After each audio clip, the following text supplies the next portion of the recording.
You're running out of oxygen, and you don't even know it.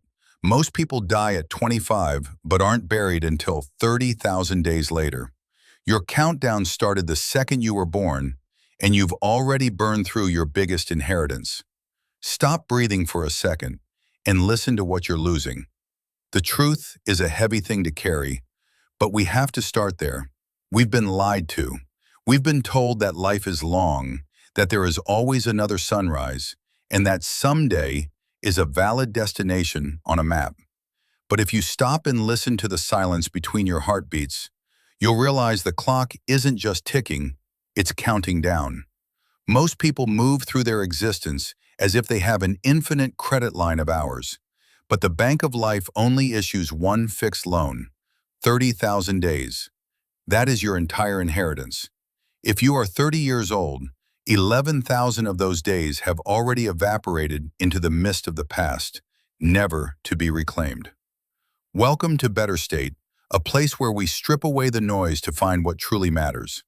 I'm on this journey with you, trying to figure out why the summers of our childhood felt like a lifetime, while our adult years vanish like smoke in a gale. This is the time unit paradox, the terrifying reality that by settling into comfortable routines, we are literally telling our brains to stop recording our lives. If you're ready to stop sleepwalking and finally reclaim your 30,000 days, hit that subscribe button now. It helps us keep building these deep dives for you. Stick with me, because what I've discovered about hacking this system will change the way you see every second you have left. But even if we break the routine and wake up to the reality of those 30,000 days, we run into a second, more invisible wall: the exhaustion of our own biology. I spent years thinking that if I just bought a better planner or woke up at 4 a.m., I could outrun the clock. But I was treating myself like a machine made of gears instead of a system made of cells. The most profound shift in my journey happened when I stopped managing my minutes and started guarding my energy like it was the only currency that mattered. We often feel guilty for being tired, but we forget that morning you and evening you are practically two different people sharing the same skull. Morning you is a visionary, a tyrant who sets impossible goals. But by the time 6 p.m. rolls around, you're operating with a drained battery, yet you wonder why you lack the willpower to follow through. I've realized that willpower isn't a personality trait. It's a finite resource that leaks away with every trivial decision we make. Every time we stress over what to wear or what to eat, we are burning the very fuel we need to build our dreams. This is why I've embraced a sort of radical simplicity, minimizing the mundane to maximize the meaningful. Even more, I had to confront the lie that sleep is a luxury for the lazy. In reality, sleep is the brain's cleaning crew. Without it, you are trying to build a masterpiece in a room full of trash. When we respect our biological rhythms and use second-order thinking to predict how our choices today will drain us tomorrow, we stop reacting to life and start designing it. We aren't just trying to survive the day anymore. We are fueling a vessel that can actually go the distance. Once we stop draining our fuel on the trivial and start respecting our biological limits, we find ourselves standing at the edge of a much harder question. What is all this preserved energy actually for? I used to think the answer was being busy, wearing my exhaustion like a badge of honor, until I realized that a spinning wheel moves fast, but goes nowhere. I had to face a stinging truth. Most of the tasks I prioritized were just clever ways of avoiding the work that actually scared me. To fix this, I began applying the Deathbed Test to my calendar, asking if my 90-year-old self would even remember the emails I was so stressed about, or if he'd wonder why I let the real priorities slip through my fingers. I learned that knowing what not to do is the ultimate professional superpower. It's why I now ruthlessly use the two-list strategy. I identify my top 3 life-altering goals and treat the other 17 as poison. They aren't just secondary options.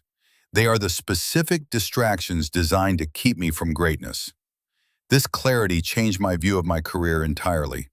I stopped trying to climb a rigid, predefined ladder and started seeing my path as a jungle gym, where moving sideways to acquire a rare skill is often more valuable than a linear promotion. In this new world, I don't optimize for a paycheck. I optimize for the adjacent possible, seeking that sweet spot between what I know and the skills that make me irreplaceable. I've even learned the art of strategic quitting, recognizing that walking away from a dead-end, stable job isn't a failure. It's an act of courage to make space for a mission that actually deserves my 30,000 days. Even with the most strategic career and the sharpest focus, a life lived in isolation is a high-performance engine running in a vacuum. Impressive, but ultimately hollow. I've come to realize that our 30,000 days aren't just meant to be spent, they are meant to be invested in the people who walk alongside us.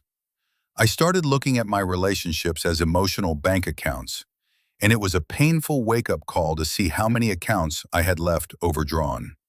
We often think we need grand, expensive gestures to prove our love, but the real currency of connection is found in the tiny, daily deposits, the 5-second text, the active listening, the remembering of a small worry.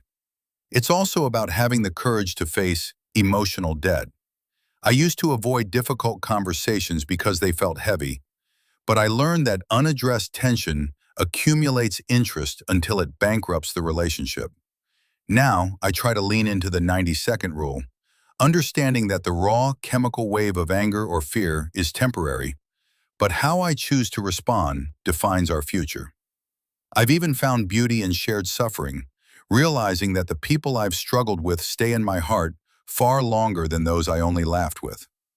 Beyond our inner circle, I've learned to value weak ties, those casual acquaintances who challenge our echoes and offer new bridges to the world. Ultimately, the most beautiful paradox of time is that when you give it away to help someone else, you stop feeling like you're running out and start feeling like you have more than enough. But as we weave these deep human connections, we eventually have to confront the framework that supports them all, the way we design the endgame of our lives.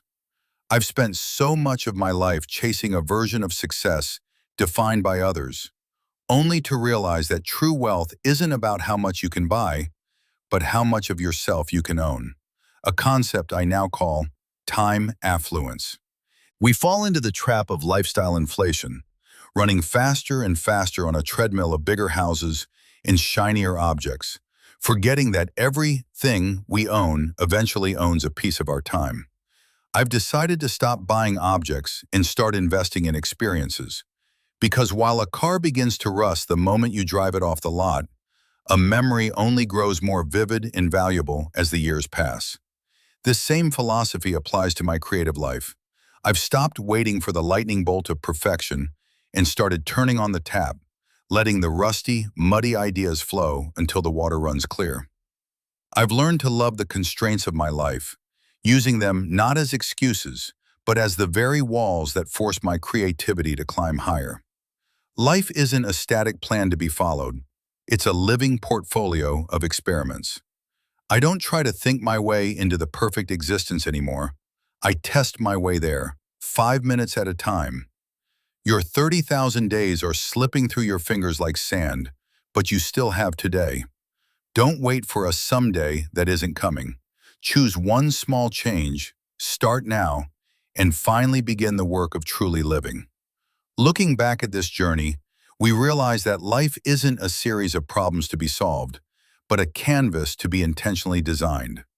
We've unmasked the illusion of someday and stood face to face with the reality of our 30,000 days. We've discovered that true productivity isn't about doing more, but about having the courage to do less of what doesn't matter so we can give everything to what does. We've shifted our perspective from managing minutes to guarding our sacred energy, recognizing that our biological limits are not weaknesses, but the very boundaries that define our humanity. We've explored how deep connections are built in the quiet, small moments rather than the loud, grand ones, and how our careers should be a pursuit of growth rather than a climb for status. Ultimately, we've arrived at the concept of time affluence, The radical idea that being rich is measured by the hours you own, not the things you accumulate. This entire framework is a call to stop living by default and start living by design.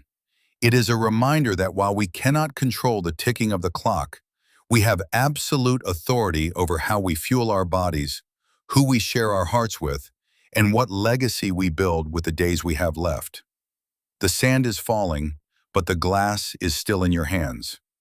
The profound lesson. The most vital lesson here is selective presence. We often lose our lives because we are everywhere except for where we actually are, worrying about the future, grieving the past, or distracting ourselves with the trivial. How to apply it today? Audit your yes. For the next 24 hours, before you agree to a task, a meeting, or even a scroll on social media, ask, is this worth a piece of my remaining 30,000 days? If the answer isn't a clear yes, have the courage to say no. Start a 5-minute experiment. Pick one small habit, like a quick morning stretch or writing a gratitude text, and do it today. Don't wait for perfection. Just turn on the tap and let the life you were meant to live begin to flow. If you could reclaim just 1 hour of your day from a routine that no longer serves you, what is the very first thing you would choose to do with that time? Please share your thoughts in the comments below. I'd love to see the different ways we are all choosing to design our lives. If this resonated with you, please hit the subscribe button to join our community. Your support gives us the motivation to keep creating deep, meaningful content for your journey toward a better state. Thank you for being here.